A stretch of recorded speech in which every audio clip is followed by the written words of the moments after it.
trying to understand Mohammed Ali Jinnah, the founder of Pakistan, is hard, to say the least.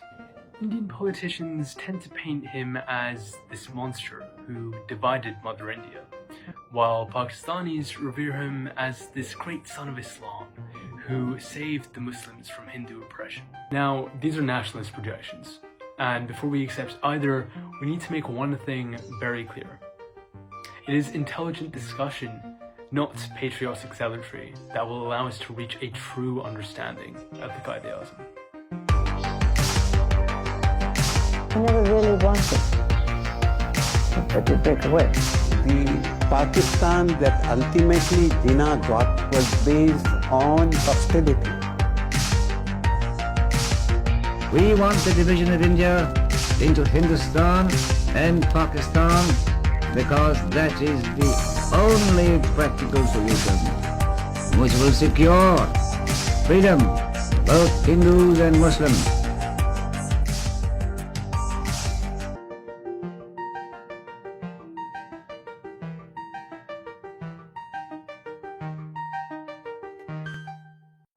The 1947 partition was quite possibly the greatest tragedy to befall the subcontinent in recent times.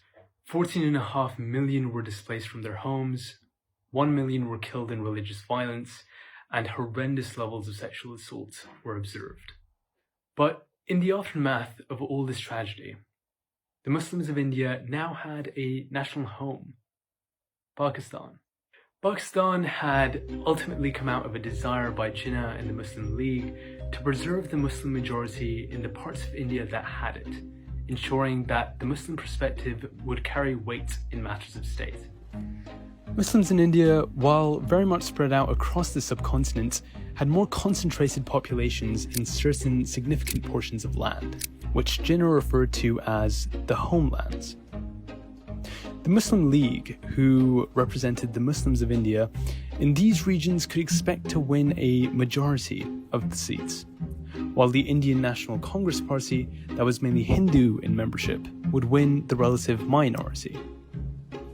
Jinnah believed that it was only where these Muslim majority regions or provinces were given regional autonomy that the state could be relied upon to protect Muslim interests. Should the governance of India instead take the form of a centralized federal government, the Muslims and the representatives would be drowned out by the nationwide 3-1 majority against them. Jinnah was afraid that Muslims, if left to the goodwill of the Hindu majority, would inevitably fall victim to state-led oppression, with little constitutional recourse to wrestle back control. A separate national state, which was split off from the rest of India where the Hindus dominated, was deemed the only practical solution to ensuring 100 million Muslims would not be mistreated as a minority. What's often left out of this narrative, however, is that Jinnah didn't really fully commit to the ideal of Pakistan until very late in his career. Back in 1917, Jinnah was even actively denouncing concerns of Hindu domination, identifying it as part of the British divide and rule policy to compromise the strength of the Indian independence movement. In a party conference, he said that rumours of Hindu domination were a bogey from the British, and that cooperation with the Hindus was essential for independence. What's more is that this entire reasoning behind Pakistan's creation hinged on this idea that it was religiosity that would determine an independent India's politics. Jinnah is actually quoted as being in staunch opposition to this. In the 1920s, Gandhi was trying to grow his civil disobedience protest. And in an attempt to secure the support of Muslims, Gandhi declared his support for the Khilafat movement. The Khilafat movement was a pan-Islamist political protest campaign which sought to pressure the British government into preserving the Ottoman Sultan as the Caliph of Islam, following the breakup of the Ottoman Empire. Gandhi's reliance on appealing to people's religious inclinations to win their support enraged Jinnah. He said he wanted nothing to do with this pseudo-religious approach to politics. By the mid-1930s, however, we start to see a shift in Jinnah. He was now becoming proprietorial about India's Muslims and started to present himself as a Muslim first and an Indian second. We can see this from an exchange of his with the Indian National Congress party leader Jawaharlal Nehru. Jinnah told Nehru, "Improve your own people, the Hindus."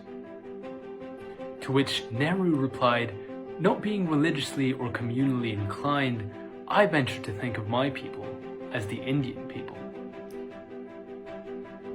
Jinnah was a man who had once espoused the exact same sentiments as the secularist he now found himself in opposition with. In fact, the commonality between Jinnah and Nehru can actually be traced back to the origins of their political upbringing.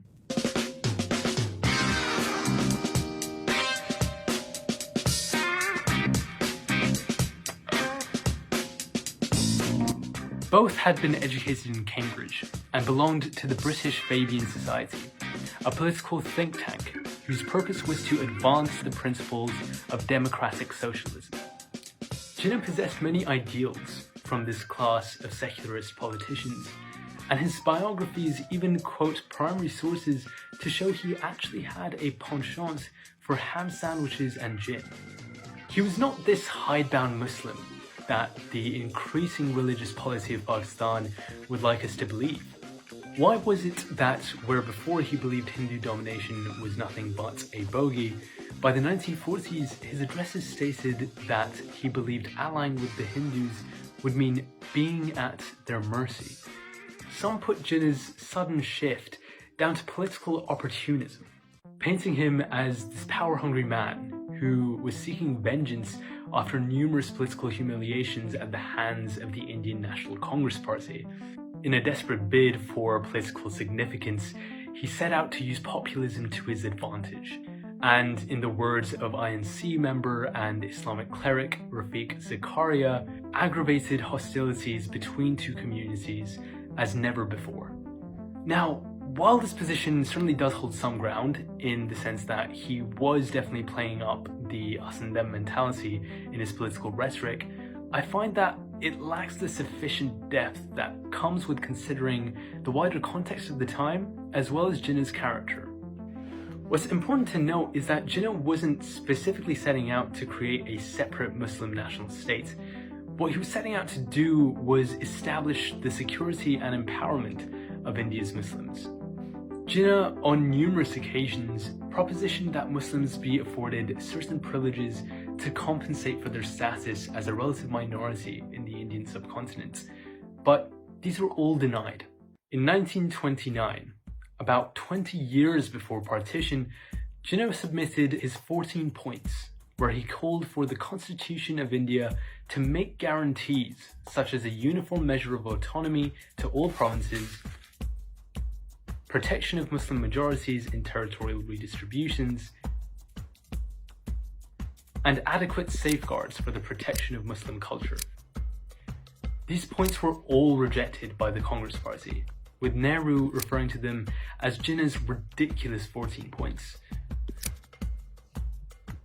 As late as 1946, Jinnah agreed to a plan proposed by the British that would make India a decentralized federal state, but keep it united. It was only rejected after Nehru openly claimed in his party conference that he planned for Congress to go forward unfettered in its plans for centralization of government, and would modify the agreement as he saw fit. Jinnah lost his trust in the Indian National Congress and decided that a separate national state truly was the only practical solution to safeguarding Muslim interests. The deep divisions that Jinnah starts to refer to more and more later in his political career could be seen as hypocrisy, but the existence of these differences, while regrettable, were undeniable. This comes back to the divide and rule policy that Jinnah alluded to back in 1917 when he referred to rumours of Hindu domination as being a bogey from the British. Jinnah was right. Antagonism between the two major religious groups in India had been deliberately played up by the British in an attempt to avoid the challenge a unified India would present them. This was a policy that began to be aggressively deployed after the 1857 Indian Mutiny, where Indians first presented a clear and imminent threat to British rule. The British decided to pursue policies that would draw divisions based on religious and caste groupings that already existed within India. Particularly relevant examples include the introduction of separate electorates for Muslims and the territorial redistribution of Bengal into a Hindu West Bengal and a Muslim East Bengal in 1905. Moves like these carried strong implications that only Muslims could represent Muslim interests, successfully creating divisions along religious lines. Now, despite the ethical despicability of this strategy, it worked. By the time it came to independence being within reach, the damage this had done to Indian society was real, and it was prevalent.